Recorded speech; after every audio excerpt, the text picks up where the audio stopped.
CBSE एक बीमारी। CBSE हमारे देश में एक ऐसी बीमारी है जिससे विद्यालय में जाने वाला हर बच्चा जूझता है और इसका कोई इलाज भी नहीं है। नहीं, एक बार को तुम कोरोना के संदिग्ध होकर बच सकते हो, पर इससे बचना नी नी नी। तूने चुराया मेरे दिल का चैन।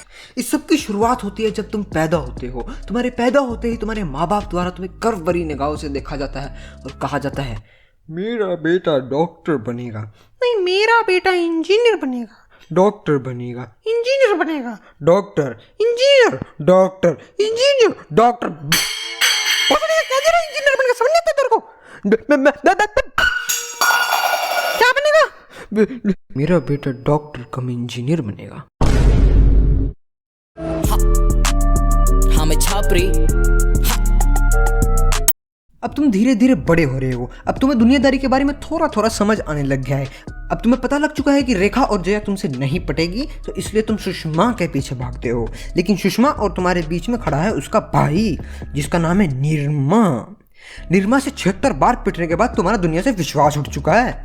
तो अब तुम पढ़ाई की तरफ ध्यान केंद्रित करने की सोचते हो। फिर तुम अपने पढ़ाकू दोस्त को फोन करते हो और पूछते हो और भोसड़ी के पहला पेपर कब है? और सामने से एक खौफ भरी आवाज में जवाब आता है भाई भाई भाई 3 दिन बाद।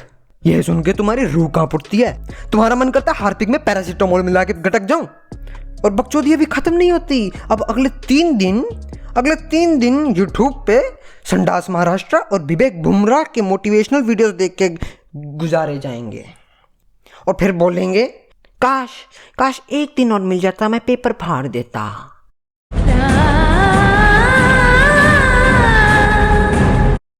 अब बारी आती है बोर्ड के पेपर की। 10वीं के बोर्ड के पेपर को तुम्हारे माता पिता द्वारा एक ऐसे जीवन मूल्य साधन की तरह देखा जाता है कि अगर इसमें तुम्हारे अच्छे नंबर नहीं आए ना तो स्वर्ग में जगह नहीं मिलेगी। और वो उस वाले स्वर्ग की बात नहीं कर रहे हैं। उनके लिए स्वर्ग IIT है, यानी इकलौता इंडियन टट्टी खाना।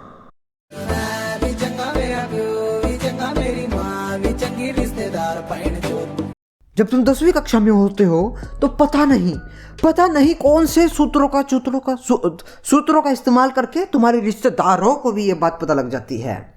और तुम्हारे दूर से दूर के रिश्तेदार जिनका आज तक तुम्हारी जिंदगी में कोई वजूद नहीं था, वो भी तुम्हें आके बोल रहे हैं बेटा 10वीं है, पढ़ लेना, यही नंबर आगे जाके काम आते हैं। अबे अंकल, ना मैं आपसे कभी मिला ना आपको जानता, तो क्यों पिछले जन्म में बच्चे खाए थे क्या आपके जो इस जन्म में बदला उतार रहे हो? हाँ, मैं जो 10वीं में आके अगर साइड में बैठा कुत्ता भी भौंक रहा होता है ना तो ऐसा लग रहा है पढ़ने के लिए कह रहा है। पौड़ले भौंसुड़ी के।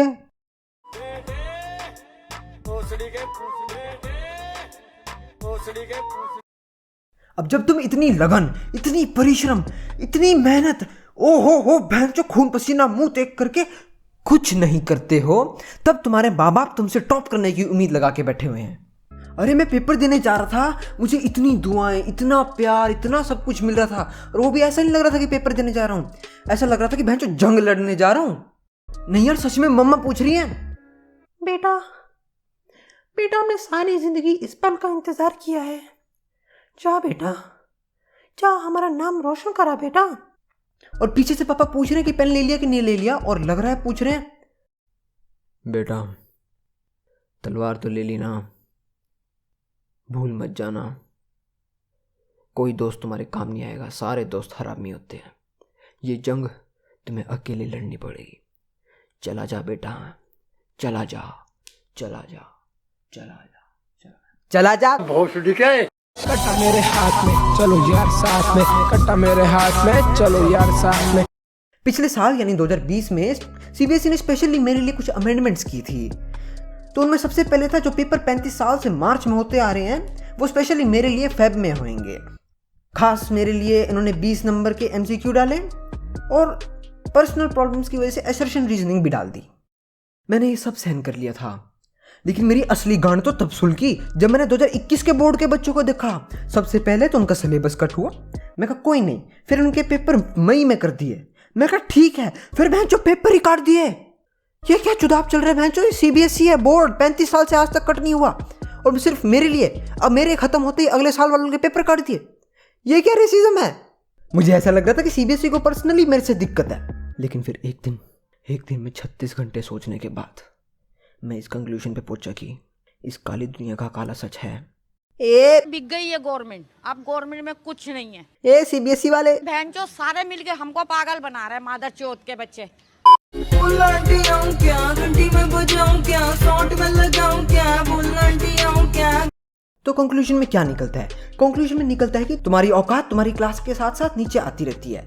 जैसे तुम दूसरी कक्षा में सोचते हो कि पापा पापा मैं बड़ा होके एस्ट्रोनॉट बनूंगा, फिर औकात गिरती है छठी क्लास में, पापा पापा मैं पायलट बनूंगा, फिर 9वीं कक्षा में एक और बार गिरती है, पापा पापा मैं इंजीनियर बनूंगा। फिर कॉलेज पास करने के बाद करते हैं, hello channel, welcome back to मकाइस, today we are reviewing maths NCERT of class 12th। CBSE की तो गाइज ये थी आज की वीडियो। कैसी लगी बता देना। मुझे 2 साल लग गए इस वीडियो को बनाने में, क्योंकि मैंने स्क्रिप्ट इसकी 10वीं में लिखी थी और मैं 12वीं में हो गया हूँ। क्योंकि मुझे आंसर देने का मन नहीं है बिल्कुल भी। और क्या होता है हाँ, लाइक सब्सक्राइब शेयर कर देना, और एम रखते हैं 30 लाइक्स का, कर देना प्लीज़, कर देना यार। देखो इतने सालों बाद आया हूँ दोबारा, तो कर देना यार। और हाँ, आधे घंटे में मुझे पेपर जमा कराना है अपना, और मैंने छेड़ा भी नहीं है, तो प्लीज़ मुझे बाय बाय, मुझे काम है।